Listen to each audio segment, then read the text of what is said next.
just one Okay. of those things, isn't it? It's Yeah. been using Zoom, what, 4 years now?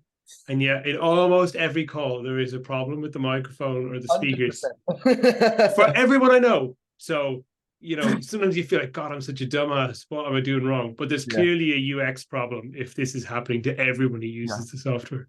Yeah, yeah. Every time I basically jump on the call, the mic is the speaker basically. So like I'm Ah, here every single time. But yeah.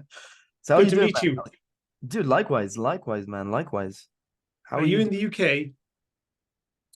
I'm in France right now. I'm Ah, from the UK, okay. but I'm in France. Right. Do you live in France? Yeah, yeah, yeah. Been living here for a few months now, since January this year, December last year. So Mhm. yeah, man. So yeah, grew up here. So I just thought I'd come back and enjoy some time with some family, some friends. I haven't seen them Town for or years. country? What's that? Town or country? Uh, it's a bit of both. It's a bit of both. It's very, very quiet, sleepy town. It's like 20,000 people here, but it's just very, very reminiscent of like small UK towns. You got Okay. countryside all around. Nice. France is beautiful. It's been too long since I visited. Yeah, yeah, yeah. Where have you been to France? Um, that's actually a good question. The last time I was there, God, it's been like so long. I think it was 2007. Spent a summer down around, maybe about 2, 3 weeks down around Biarritz, just surfing and hanging out with some guys. Nice. Super But nice. yeah, the few times I've visited throughout the years, and then I went again. Actually, I went again in 2010 to Douarnenez, the place Hmm. in Brittany. I thought that was Yes. really cool. The Brittany people are awesome. They've kind of got a weird vibe about them. They reminded me of Irish people. They're good. Yeah. and uh, and then that's the last time I've been to France. So yeah, I need to visit again. I want to do some European road tripping, and it's Yes. going to happen soon because my wife's just about to get her Irish passport, which opens up a lot of doors for us. Very cool. Very cool. Where is your wife from? She's from Fiji. I met her there in 2012. We've been together like Amazing. ever since. Yeah, we've been together. We met each other in December 2012. We've been together ever since. Super cool, man. Super cool. Yeah. Congratulations. That's Uh, awesome. Thank you. Yeah, so we've never met before. You might as well start off this call. These are very informal calls I do. I think there's not structure Yeah. like a podcast. I Love it, just man. Yeah. think if I see somebody who I like and think I want to have a chat with that person, I figured I do it anyway. I used to do it as my networking thing, just invite people Yeah. on the calls. But I got to a point like, yeah, there's content here. Like, what am I doing? Just record the calls and publish them. So that's what I do now. Love it, man. Yeah. Tell us a little bit about yourself, please. Dude, for me, man, I'm that's good. That's a tricky question, mate. So much. So like I run a business. I run a consulting coaching business. Mm-hmm. I've been doing this since 2016, 2015, Mm-hmm. and been doing it full time since 2018 now. So obviously built a pretty good business. Worked with many clients. And it's just been all organic, since years now. It's been mainly Facebook. So yeah, just expanded to Twitter now and just kind of expanding the brand and the audience and so on and so forth. So yeah, So that's when you say consulting and coaching, because Mhm. that's a pretty broad Yeah. category, what type of things do you consult on and what do you coach people on? It's Excuse me. it's helping digital business owners, anyone who has digital offer, affiliates, marketers, coaches, consultants, just selling anything digital. Basically, we work together on a very close proximity basis Mm-hmm. and just lay the foundations out for their brand, for positioning in their market, in any given market, uh, setting up their offers and just slowly ramping it up, basically adding an extra 5 to 25K a month. So that is my sweet spot. And the consultant and the coaching is on a very, very close proximity basis. So I don't do any group coaching or anything like that. It's just I just work with people I really enjoy. Really Mm-hmm. enjoy talking to, get along with. That's the most important thing for me. We had a coaching program with my partner a few years ago. And we had like 300 people in there who paid anywhere between $1,000 and $3,000. And it's tough. Like it's really tough. Just showing up once a week. The calls would be 3, 4 hours long. People aren't getting the support they need because it's just not tailored to them. And that's when we just made the switch earlier this year, just to kind of really just double down on really cool people that we can just get along with, and we know we can help them without a shadow of a doubt. So that is really the coaching consultant side of things. Awesome. And then like functionally, how deep do you go with them? Like, do you build their funnel? Do you write their copy? Do you run their traffic? Or do they do that stuff themselves and you help them to make it, get Yeah, it it's right? more done with you, not done for you. There's no aspects of done for you. It's just very time consuming, if that makes sense. You know, and I Yep. don't want to sit here and just kind of do any of the tedious stuff that I don't really enjoy doing in my own business anyway. I'd rather just be there by someone's side and just really help them along. Not necessarily funnels, but it's more the copy, the positioning, the offers that they create, the resources, the freebies, just really building up the audience. That's really the main focus on what I do with clients. Awesome. So when you see somebody new that you might Mm. potentially want to work with, what are the green flags that tell you, hey, I can help this person? And what are the red flags that tell you, no, this person ain't a good fit for what I do? Good question. Yes, it's a very, I guess it's a very like ambiguous answer because it's very different from person to person. For me, it's more, you know, when you like most of the consultant and coaching clients are existing clients from previous offers that we've launched. So there was already that relationship laid down. I don't really tend to work with just random people I've never worked with previously in the past. But it's a lot of just gut instinct. It's a lot of, you know, when you do something for so long, you just get a feeling for the potential someone has. And if there's, you know what it's like, right? You're scrolling through Twitter, you're scrolling through Facebook, YouTube, whatever it may be, and just certain people just stand out.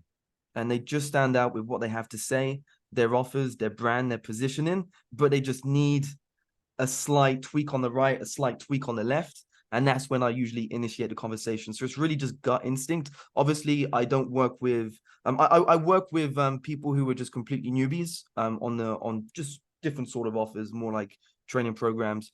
But for me, obviously the biggest green flag is, do you have the foundational pillars of your business set in place already? So you're cash flowing a little bit. It might not be 10, 15, $20,000 a month, but there's a little bit there. You're doing it full time.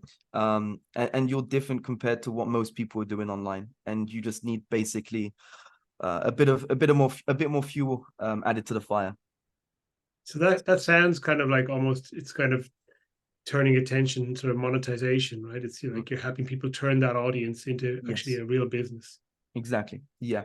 Yeah. Very, very structured, a very structured way to have cash flow coming in on a monthly basis for years and years and years to come. I'm a massive fan of just like building vertical and building a business with substance, right? And not just like one-off big months here and there. I've had them, and it's kind of tough, right? You have a big month and then the next month, bit of a slow month, and it's kind of hard to stay focused when your business is going up and down. So it's really building businesses with substance.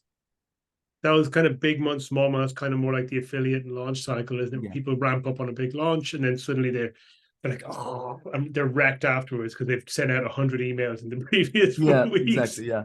Yeah, for sure, for sure. I don't think there's anything like intrinsically wrong with it. I guess it's also a lot of just character based, personality based. Some people just like doing the sprints and then the rest, the sprints, the rest. Some people just like running the marathon, right? So I'm still kind of trying to find my footing in that because I do enjoy the launches. It's exciting, the dopamine hits you get from it, like whether it's a week launch phase, 2 week launch phase, whatever it may be. But yeah. I just tend to. I think most people just want the the you know, knowing the next month there's going to be money coming in on a consistent basis. So you mentioned the expression building vertical. Can you just dig into that Mhm. a little bit and explain what that means Yeah, and how building you go about it? vertical. Yeah, for sure. So like for me, personally, it's really building for the long run. So one thing that has made such a big difference in my business, it's going vertical with relationships with clients and genuinely being there for them because you know, one like when we were running the coaching program, it was a lot of you're basically just chasing a sale, chasing a sale, chasing a sale. Obviously, you're going to be delivering the products, the services, whatever you promise the client, but there's that constant chasing. So for me, it's building the foundations of a business that can like a side of it is recurring income, which is the consulting, the coaching deals, which is done on a monthly basis. So it's anywhere between 4 and 6 months, the deals that we do. And building building out the verticality when it comes to the relationships with the client, so they would want to renew with us. So like I've taken countless amounts of people who have bought a $50 product for me, and then who have ended up paying me $1,500 a month for like 12 months straight. So that is really the core of it, not necessarily jumping on the call, having setters and closers and like just buy this, make a quick sale and just move on to the next person. It really is just keeping the core foundations very tight, like very tight circle. So that's what it is for me.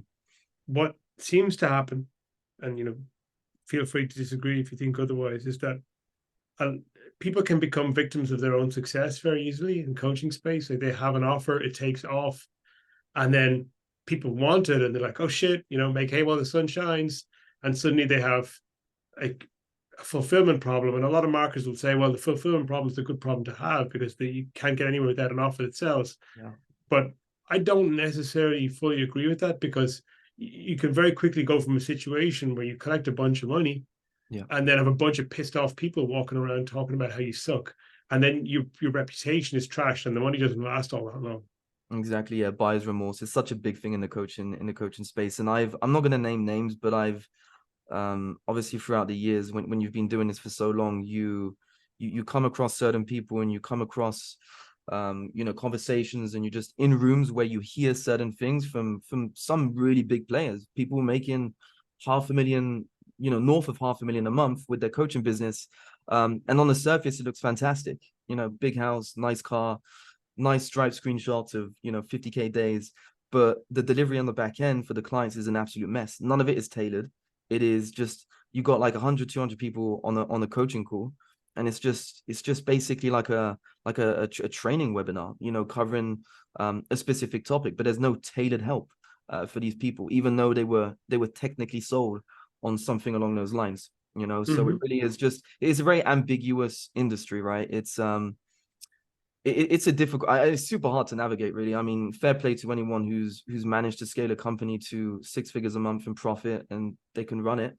And more fair play when they can actually drill down the delivery. But I'm on the same page. That is something that we've struggled with a lot. It's why we had to pull back.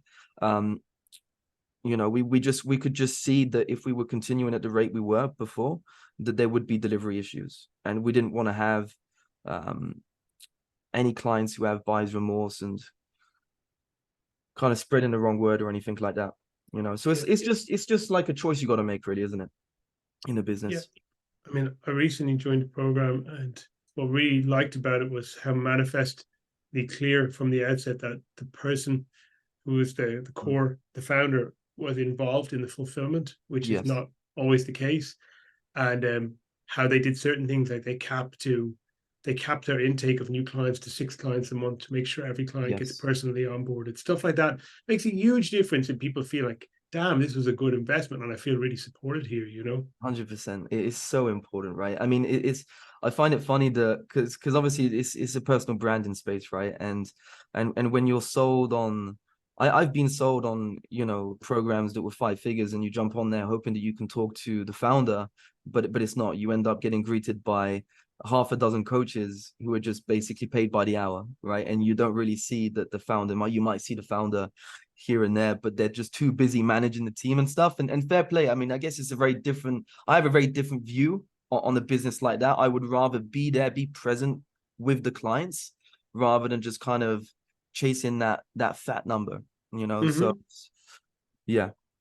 It also depends as well on the aspiration that the offer is selling to, because if the aspiration they're selling to is somebody who wants to build that big business, then there's a point where you say, well, the founder can say, hey, I'm actually walking my talk here. I'm building that big Yeah. business. So that means I don't get to give everybody FaceTime. And if you don't like that, well, that's the business you want to be in. So this is how it is. Absolutely. Yeah. Which is totally fine. But for me personally, I definitely prefer to be in something where it's higher touch, where, like you say, I feel supported, feel like that it's customized to what I need. And there's actually, the advice I'm getting is based on them listening to what I've told them about my situation and my goals.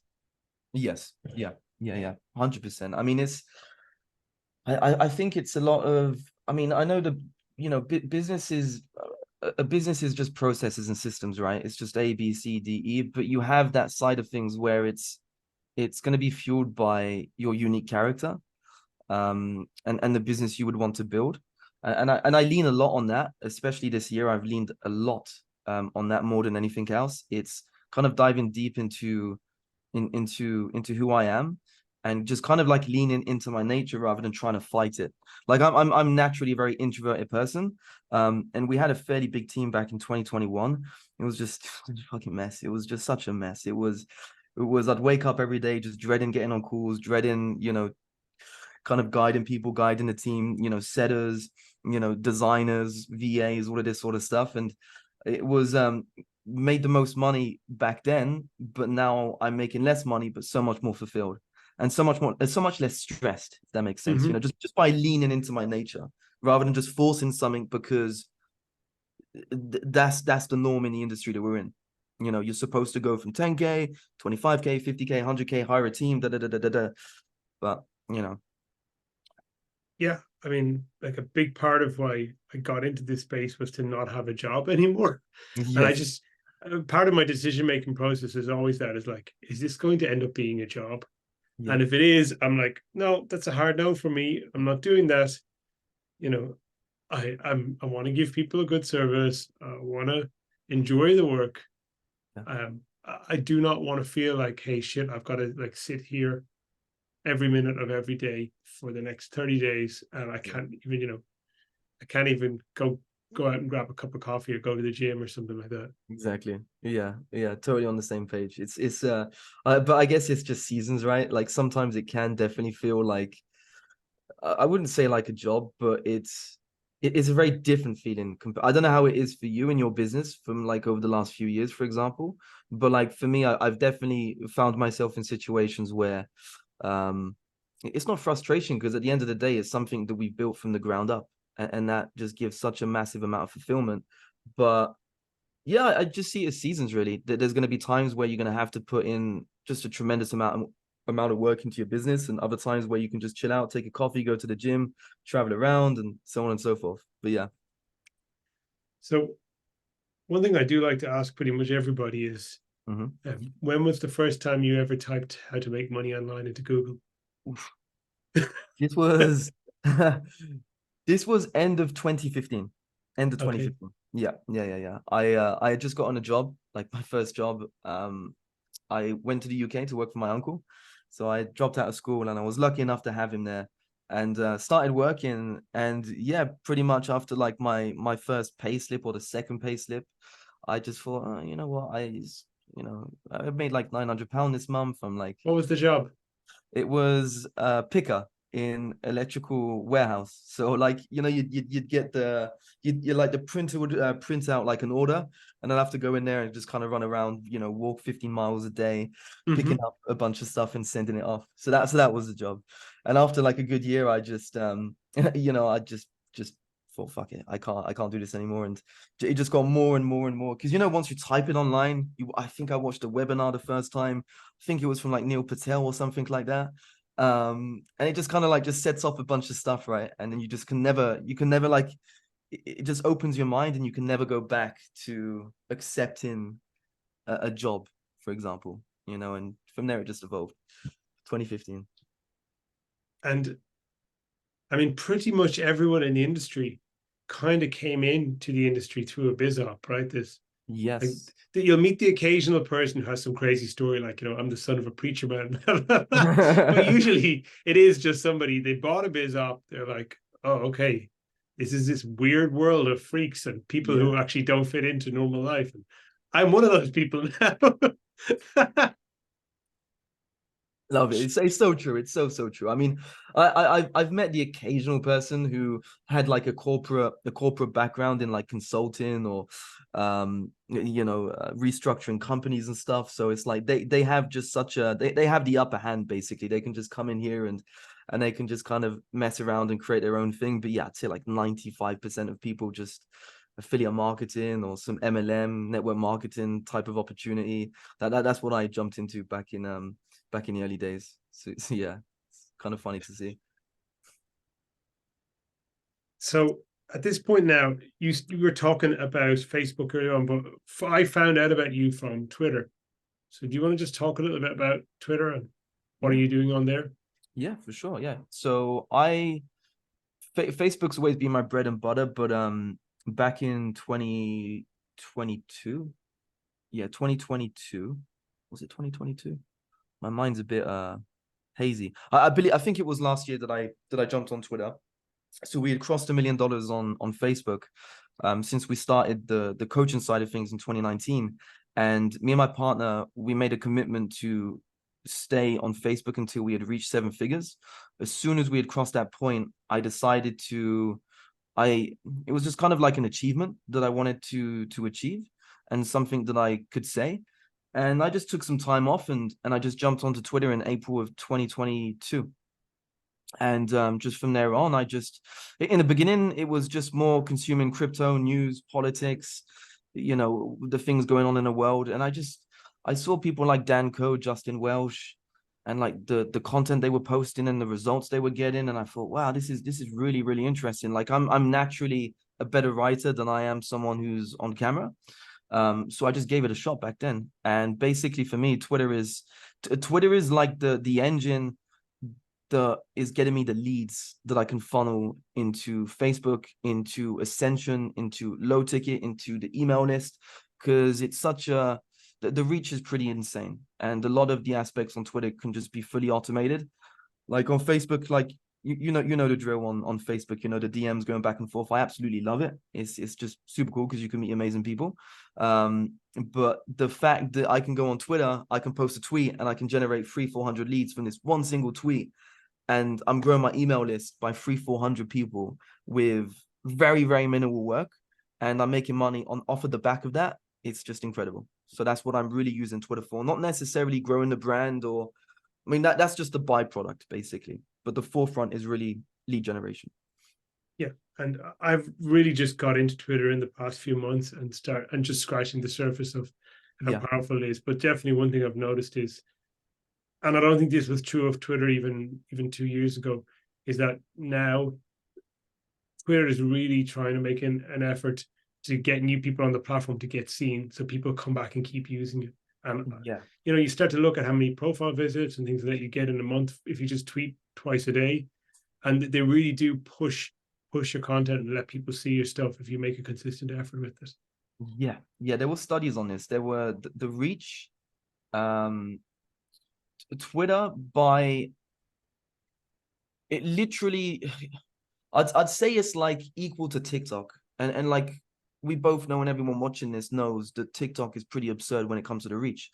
But Twitter's reach is the same, if not more, with far less effort, because it is just written content. And if you're someone who's on Facebook posting content on Facebook, or you have a newsletter, an email list, or you're doing anything right, and even blogs, you just restructuring that content, repurposing it, and just bringing it over to Twitter.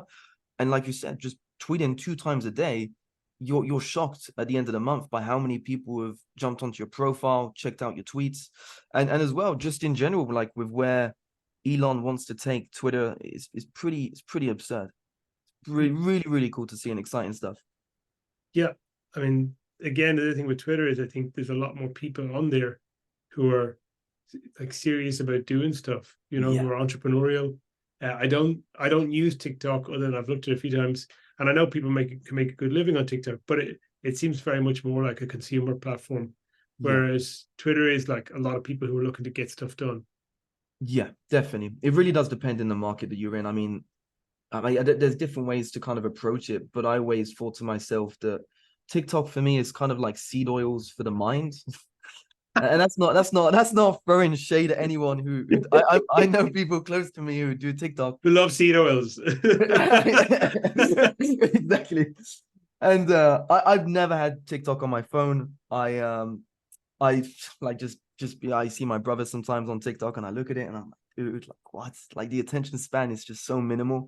I'd rather just build an audience, even if it's a much smaller audience of people who are attentive and can read my content on something like Twitter. And like you said, man, like you don't really see CEOs and really influential rich people who have money scrolling TikTok. You just don't, but they're on Twitter. Yeah. the people with and like real power, like influential people, political, not just business, like lots of Yeah, political people. It's crazy. Like they're all on Twitter, and like all the journalists are there. Twitter, it breaks the news. Twitter often becomes the news. It's and it's been around the longest. It just feels like a mature platform. I do yeah. like it a lot. I Hmm. keep on thinking, oh, I don't like it, but then I realize whenever you don't like Twitter, all you really need to do is just go through your feed and block everyone who's putting stupid Exactly. bullshit on there, Yeah, and yeah, yeah. quickly you start to see your feed looks better again, looks more positive, looks more optimistic. It's almost always that you've like been reading some dark doom shit, and like Yeah, you just have to switch on, have that moment of self-awareness. I need to block this guy right now and never see his stuff again, and exactly. more good stuff's going to come. Yeah, and they make it so easy as well to kind of mute people, the keywords, certain keywords that you don't want to see. You Mm-hmm. know, if you're just solely into business, like I have a couple accounts since Twitter, you probably experienced that when you engage on a specific type of tweet, whether it's politics, they will just start pushing and pushing and pushing and pushing. The next thing you know, Mm. whole entire newsfeed is filled with this one specific subject that you engaged with like 2 days ago. So like I have a couple accounts. One is just more for personal consumption. The other one is for business. And on the business one, all the keywords that aren't necessarily correlated to business, I just put them in there, just block them. So that way my newsfeed is always clean. How do you Always. do that? Is there a specific function that does that? Yeah, you can do that in your settings, in your Twitter Okay, settings. Yeah, yeah, yeah. awesome. I need to look into that. So, like broadly, when you're working with people, are you, chewing your own dog food? Like the model you teach, the model you build for people, it tends to be the same model that you implement in your own business to Yes, grow. yes, yes, So, would you 100%. like to talk a little bit about kind of how you've developed that model over time, where you started out and what you've changed along the way? Of course, of course. Yeah. So in the early stages, this was back in 2019 when 2018, 2019, where we really doubled down on Facebook and creating the brand on Facebook. It was more back then, it was more maximizing engagement, comments, and growing the Facebook group. And it wasn't necessarily focused just on monetization. So the whole business model that we were doing, it was just maximizing the reach. We did that for a couple of years, sold a bunch of coaching programs and trainings and courses, did really, really well. But then it just got old after some time, and there was a lack of substance. So that's where we made the switch and where we started to look deeper into branding, positioning in a given market, doing a bit more higher ticket stuff, the consulting side of things, the coaching side of things, structuring the business in a way where we can get a kickback for every little thing that we do. So for example, I tried to build out the business in a way where I'm maximizing every single dollar that is coming in and every single lead that consumes anything from me, especially if I'm getting an email. I'm maximizing that as much as I possibly can. And like just as an example, I did that with the Twitter course that I have, the free Twitter course. In there, it's basically structured in a way where I can get a kickback. I'm getting your email. There's unlockable bonuses that you can get. The only way you can get them is if you sign up for certain softwares inside of the course. So I'm really trying to maximize every single area of the business whilst diminishing the output that I'm putting into it. So that really is, a couple of years ago, I'd be working 8-10 hours a day because I was just solely focused on that. That's just what I wanted to do. Now things have taken a different turn and I just kind of want to experience different areas of life. Because you're probably familiar with this as well. When you see the dudes who are 25 years old and they're making millions and millions and millions of dollars online, I mean, hats off to them. It's an incredible achievement. Absolutely incredible. Problem is the only advice that they can give professionally is just business.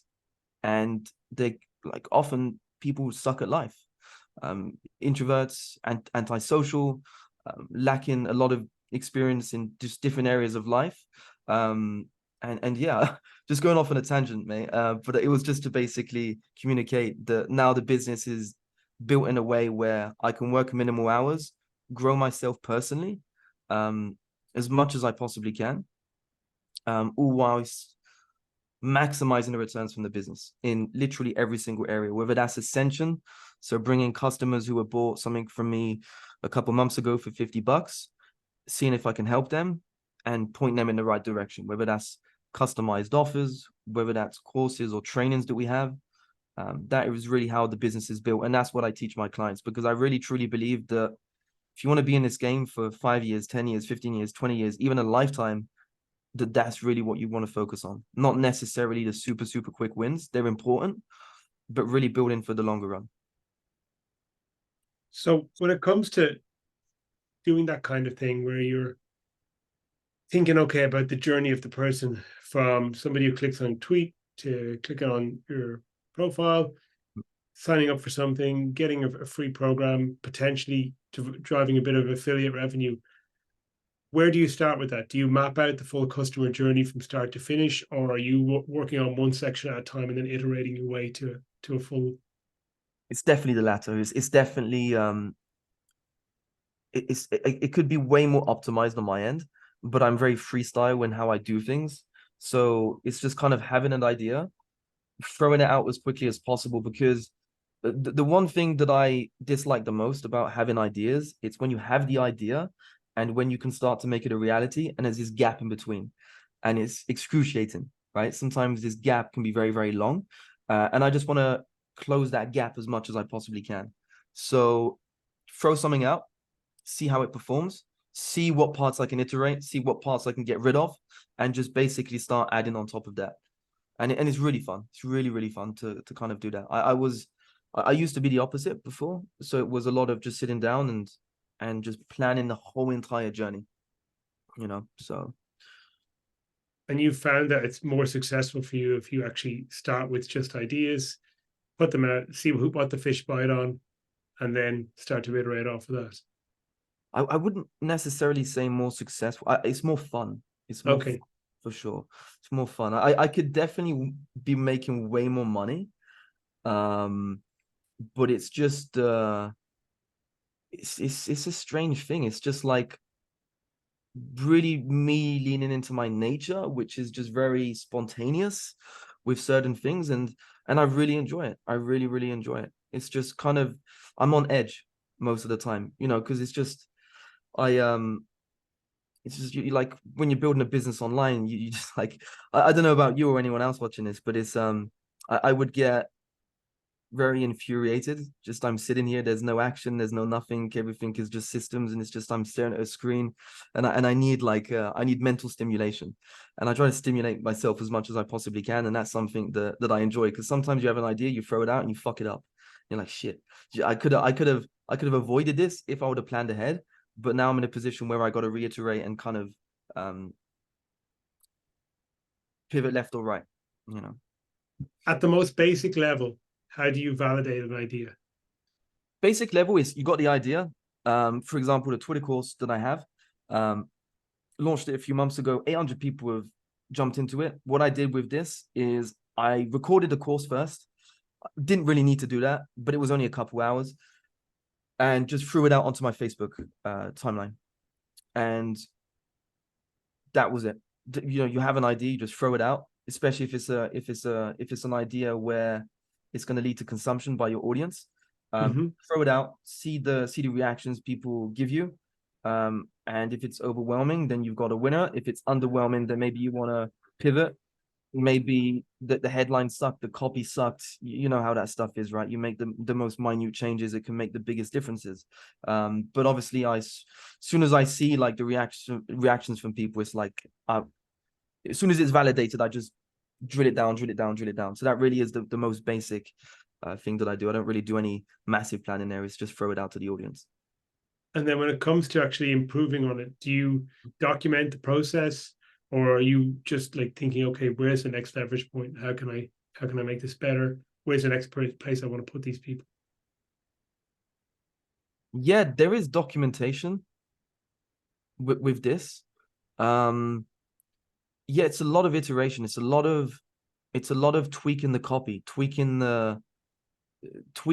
how like the customer journey, where I'm going to ascend them, how I'm going to ascend them, the sequences that they get put through, like the most optimal way to build the business and to get results for the folks who are either consuming my free stuff or consuming my paid stuff. So it really is very, very small tweaks, very small pivots to the left and right, just very minute changes, small degrees, and just go from there. And then when it comes to actually fulfilling what is your like preference? Do you prefer to actually build teams, delegate, or do you prefer to do things that you can automate as easily as possible? I like the automation side of things. I'm not against having a team.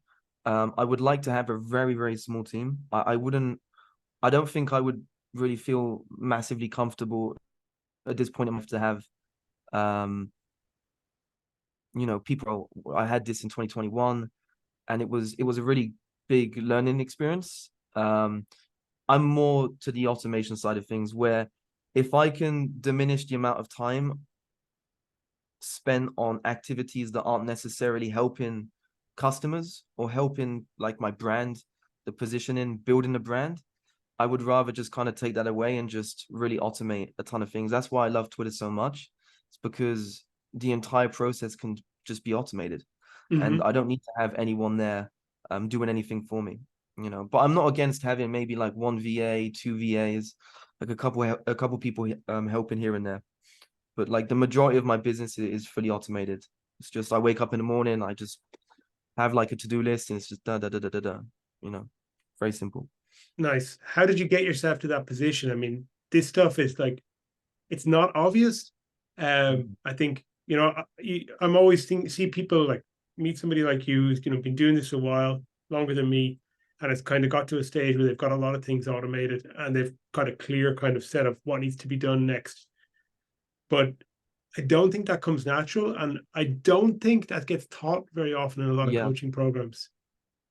yeah. I think the basis of it for me, it is if it's something you do more than once on a daily basis, you need to systemize it, because when motivation isn't there, you want to have some sort of system in place to alleviate the mental burden of doing a specific action. So I feel like as business owners, you want to streamline, not like you have the creative side of things as a business owner, then you have just the mundane stuff that you got to do on a daily basis. The creative side of things, I think that should be less friction as possible.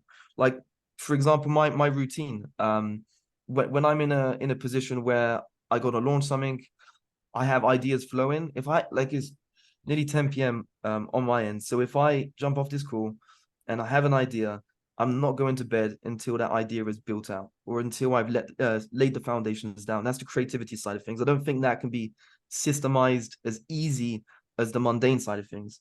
But like as business owners who are building personal brands, you've got to worry about content. You've got to worry about, giving out a free resource. And now you've got like 100 leads to ascend to something else. So now you got to worry about an email sequence. Like it's just more. This it's just kind of like a muscle, right? So it just comes with time. But I've definitely realized for me, like something like content, for example, is something that I got to push out multiple times a day. So I have systems in place that alleviate stress and mental burden. Sometimes I wake up and I'm just zero creativity, nothing. So I have the systems in place that aren't gonna do it for me, but will wipe away 50% of the stress if the system wasn't there, if that makes sense. Yeah, you're talking kind of about this point like SOPs and saying, okay, Yes. Yeah. if my brain's not here today, but I can sit at the computer and run through a checklist to get some Yes. shit out there. Yes, exactly. Yeah. Now you mentioned, and the reason I found you again is not selling, you were giving away a Twitter course on Facebook, and this is an interesting thing. Is like there's loads of people doing Twitter training on Twitter, but there's not so many people doing Twitter training on Facebook. So I thought that was a really smart zag from you, where you Yeah. said, "Hey, this it's saturated over here. Let me jump across to Facebook and teach Twitter there." And Yeah. do you want to talk about that a little bit? Sure. Yeah. It is good, good point. When I was on Twitter, as soon as Twitter started popping off for me, I knew that down the line I would do something with Twitter. Not for the folks on Twitter, because it's just too much competition. They're just courses absolutely everywhere, and it's just really, really, really saturated. So I thought to myself, okay, once the idea came into my mind, I was like, who could this really, really help? Well, I've built a brand on Facebook for multiple years now. Um, People on Facebook are content with Facebook and they want to stay on Facebook. But the thing is, it's just Facebook is written content. So I know hundreds of people on Facebook who I know I could help just even if it's adding an extra 2 to 5K a month to your income, nobody's going to say no to that. You can do it with very, very minimal effort. So the idea was, let me just go on Facebook. I've never seen a single person talk about Twitter on Facebook before. I've seen people talk about LinkedIn, TikTok, and like Snapchat even, but never Twitter. And that's when the idea came into my mind. I was like, wait a minute, there's a gap in the market. And if I can position myself as not the best at Twitter, but one of the first people who came to Facebook with something for Twitter for people who are building on Facebook, then I'm good to go. Because I know in a year, 2 years, 3 years from now, that's just going to pay me just dividends and dividends and dividends. It was kind of the same mindset that I had with Facebook back in 2019. So in 2019, we were talking about very niche specific topics on Facebook, how to maximize live viewers, how to maximize comments, reach, reactions, growing your Facebook group, very small, tiny little things. And after doing that for a year, we just realized that, wow, like we're growing our Facebook group 200-300 people a month just from word of mouth. We're getting $10,000 to $15,000 in extra revenue just from affiliates who are just going out there and just pushing the products without us having some massive launch campaign or anything like that. And it was just taking that idea and bringing it to what I do now. Yeah, it's interesting. Like someone asked me the other day about somebody on Twitter in the DMs was asking me something about, where does you get business from? Do you get your clients on Twitter? I was like, pretty much all my business comes through Facebook. And they were shocked. Like, you get clients on Facebook. I was like, yeah, you know what? Facebook people are equally shocked that you get clients on Twitter. Yeah, like, exactly. That's actually such a good point, because I actually thought before I started the Twitter stuff on Facebook, I wanted to do the Facebook stuff on Twitter, because Bet you it works. Bet you it works just as well. 100%, dude. 100%. It's because people are shocked. Like when like, because Twitter's for the cool kids, right? The guys on Twitter, they're just over there and they love Twitter. They love the network they have, and they look at Facebook as a boomer platform, right? But Yeah, Facebook is, how many people on Facebook on the monthly? that's where moms share cat photos. Yeah, exactly. It's wild. Like Facebook is such a big, it's like 2 billion users on a monthly basis, 2 or 3 billion. I don't remember, but it's just huge. So it could definitely work. So if someone's watching this and they're good at Facebook, you could just definitely jump over there and build something out for sure. Before you talked earlier on about recurring income versus high tickets. Mm-hmm. And so in your business these days, is that kind of what your preference is, to look at something that can produce a longer stream of cash flow rather than going for more of the money up front? Yeah, it depends on the person.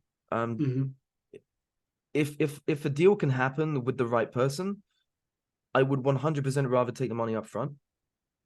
But obviously there's that side of things where I feel it's not stress and it's not fear of not being able to deliver. But if someone were to pay me $10,000 right here, right now, just pay me 10 grand. So, and we're going to work for, let's just say, 4 months together. I got to be here now for 4 months. And if we don't get along halfway through, what's going to happen? Luckily, it's never happened to me. But like, what's going to happen? Do I refund you the money? You're going to be pissed off with me because you paid the 10 grand. I'd rather do it on a monthly continuous basis. So if after month 1, you're not happy, month 2, we can stop. Mutual, go in separate ways. Yeah. But obviously with the right people, you've got a guaranteed paycheck for next month. Yeah, it's very, I feel very much the same way. It's like, and this is like high ticket. There's all this pressure, like collect as much cash as up front so you can grow. I'm like, well, that's great. But like, just like you said, if someone gives you a bunch of cash today, you are stuck with them now for a good long time. But like, why not cut that in 4 and say, you know what, after payment 2, if me and you just don't work well together, we can shake hands and say goodbye and understand that, a certain amount of value has been delivered up to that point and we can both walk away clean.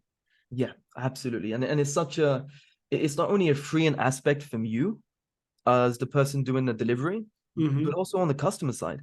It is so much less stressful to show up and to have this stress on your shoulder. It depends on the consumer, obviously. It depends on who you're dealing with and who you work with. But I've been in positions where I've paid $20,000, $25,000 for a coach up front, just a wire. and just sitting there, and you're not necessarily stressing, be like, fuck, I got to make this money back as soon as I possibly can. And it can just create certain points of friction. Because I'd rather instead of like having this intense relationship with a client straight away, I'd rather it to just be stretched out across multiple months. Yes. And energy and back and forth. It's interesting you mentioned that specifically, because I've noticed the same experience from buying coaching from other people. It's a much more enjoyable experience when Yeah. you don't feel like shit, it's all front loaded. Now I need to just like forget everything else in my life and go all in on this, where you say, no, this is just one piece of what's going on in my life. And I'm going to be working together with this person for the next 12 months. I've actually got something I'm working on at the moment where it's a very smart model. The payment plan is over 4 to 6 months, depending on Yes. which way they structure it, but the delivery is over 12. So it's like, okay, they are front loading the cash, but by the time you're 3, 4 months in, you're not leaving anyway. So it's totally good. And like they're Exactly. getting more of what they want up front. You're getting time where you can still say, hey, you know what? You still got time to pull the brakes in the first month or two if it isn't what you expected it to be. And it just makes things easier for and smoother for everyone. Oh, absolutely. And it's such a longevity play, because you can't predict.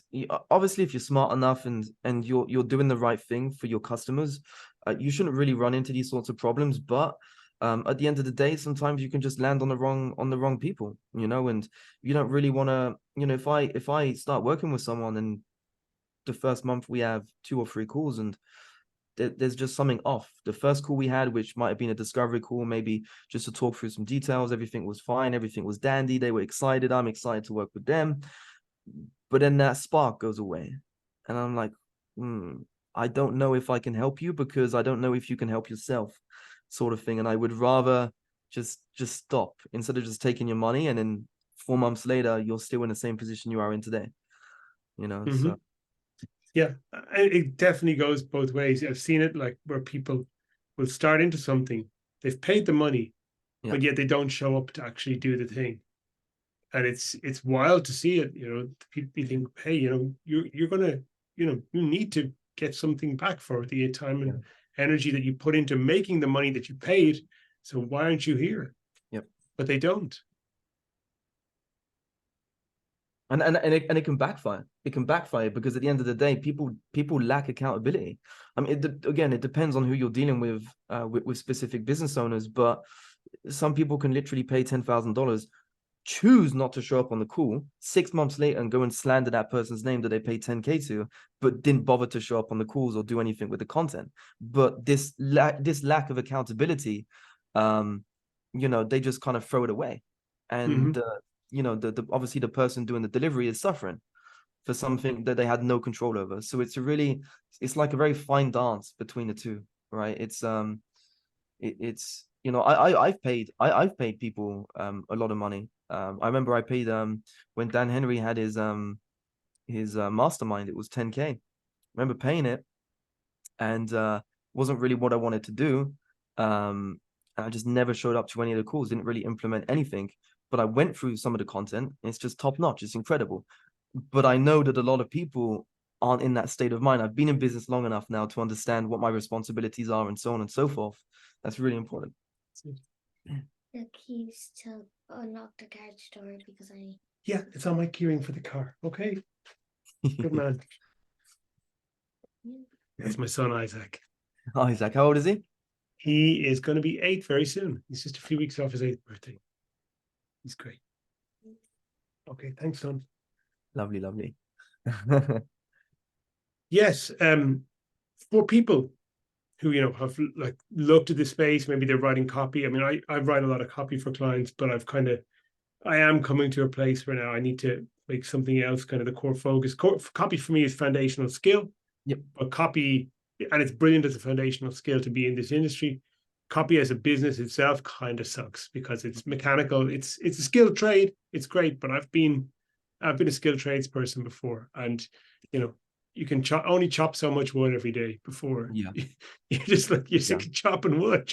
For sure. Yeah. It can get pretty mundane after a certain amount of time, huh? So for people who want to come in this industry and want to actually build a skill set where they can have more than just a hustle and want a business. What do you see as like foundational skills for those people? Where should they be directing their energy and effort to grow? I think the most important part is, well, the most important skill you can have is, it's not necessarily like a tangible skill, but it's being obsessed with figuring something out. I don't think enough people have that, especially when you're making a transition, let's say from a 9 to 5, or you're just getting your business started. A lot of people just simply aren't obsessed with figuring it out. Like if you can have that as your base foundational skill, you're going to figure out the foundational pillars. You might not be the best at it, but you're eventually going to figure out copy, market. I was dyslexic when I was in high school. I couldn't really read or write. You know, I couldn't read English up until I was 14, and I learned English myself. And when I got into business, I sucked at copy, absolutely sucked. But it was just sitting there and just being obsessed with just trying to figure out the best way to write copy. Same thing with positioning, marketing, sales. I mean, sales was never really like something that I focused so much on. I was more focused on the brand and the positioning. But yeah, I don't know if that's like a fair answer, but I think, yeah, being obsessed with figuring everything out is 100% a skill. And if you can have that skill under your belt, you're gonna wipe the competition away. You know, the bar is so low. The bar is super, super low. Yeah, it's hard to remember that sometimes the bar is very low. And a lot of people just lack curiosity. A lot of people just want, give me the connect the dots version so I can just draw this picture. And it's like, Exactly. that's Yeah. not really how it works out. It seems to be, for anybody who goes beyond a certain level, they have to create something that's kind of, it comes from inside of them on some level. It may look quite similar to what people have got on the outside, but Yeah. it's an expression of the individual. Yep. Absolutely. 100%. You came back to positioning several times Mm. during this conversation, and positioning is a slippery word. It's a word that people mean different things when they say it. People think different things when they hear it. So would you like to just give sort of briefly your thoughts on positioning, what it is to you and how you think about it? Yeah, for me, it's giving the market what it wants and not making the market give you what you want. Because a lot of people in their businesses, they are obsessed with trying to get something out of the market rather than giving the market something. And for me, that is in the way I think about positioning, like as a personal brand, that is like the forefront of positioning and where you position yourself in a given market. You know, trying to really maximize the multiple aspects, right? The brand leverage that you have, the authority that you can bring to the table, being able to be in a market where a market needs a specific solution to a specific problem and give them that solution rather than sitting there and creating something that is completely useless to a market, but you think it's so cool because you created it, and that's fair enough.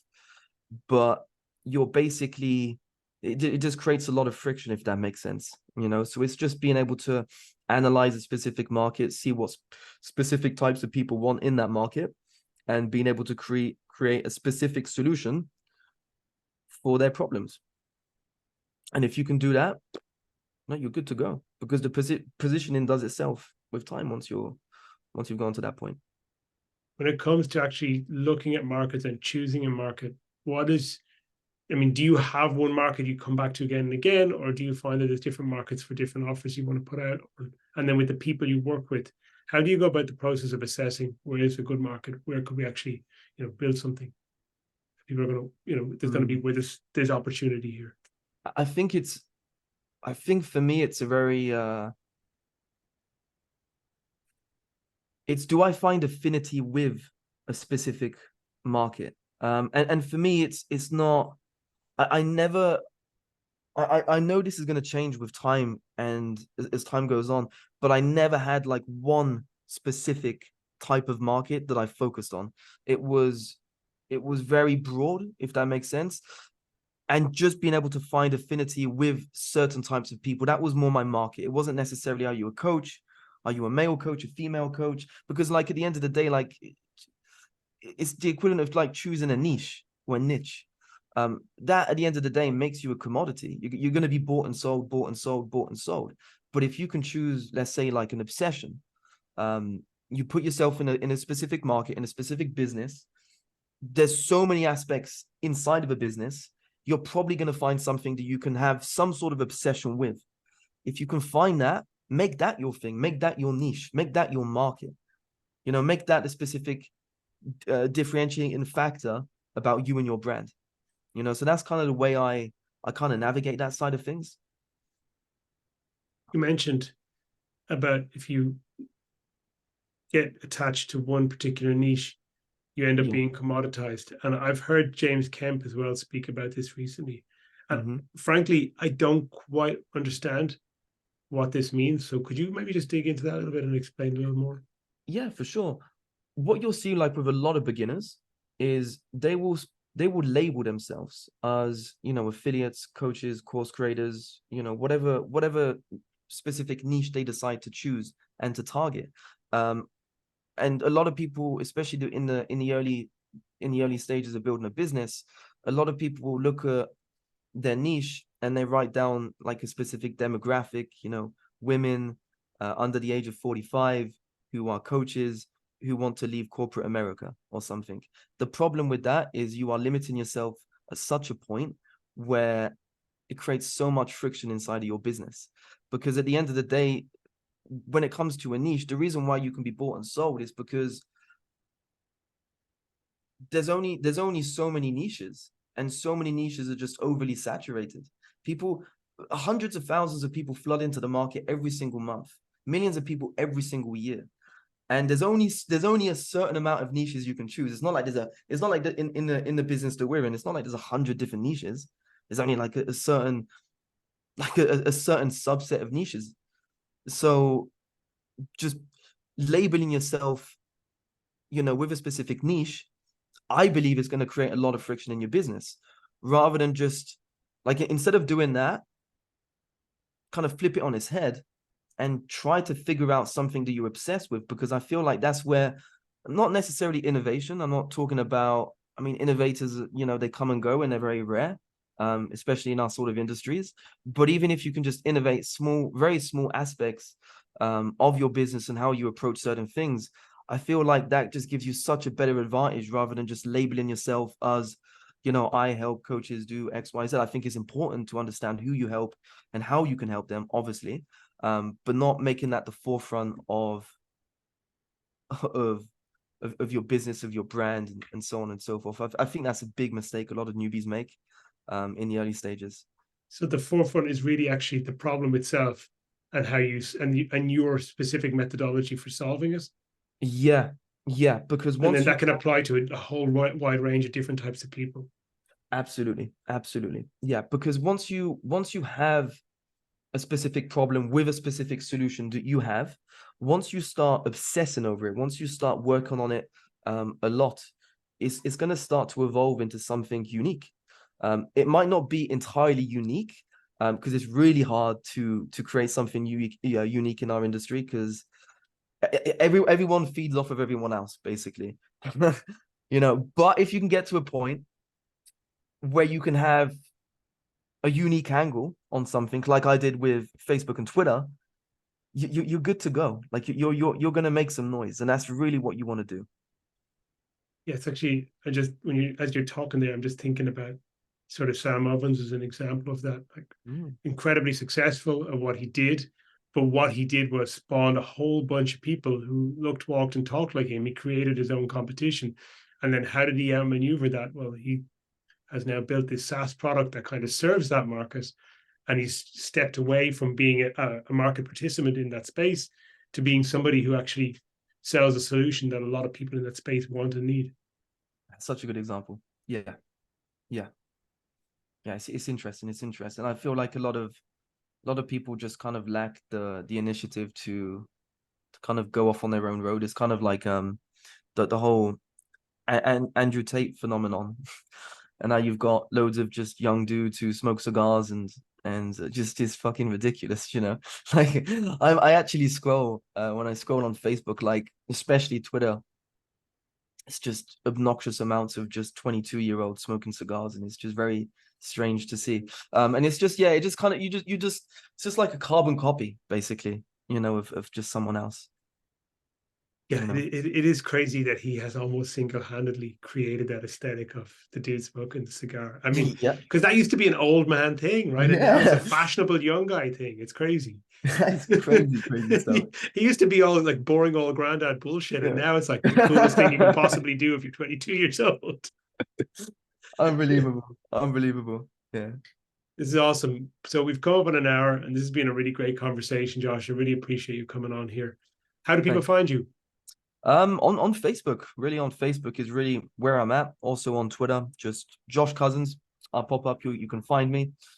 And yeah, just talk about business, building businesses, just unique thoughts, perspectives, ideas, things that kind of float around in my head, and I just got to push them out, and usually post that sort of stuff up on Facebook. So yeah, that's what they can Okay. find. And I'll post a link for you in the video description that Awesome. goes under this on YouTube. Thank you, man. So I'm gonna, yeah, stop the call now. So I want to just say thank you once again for being here. Really appreciate it and really enjoyed this conversation. Thank you, John. Really appreciate it.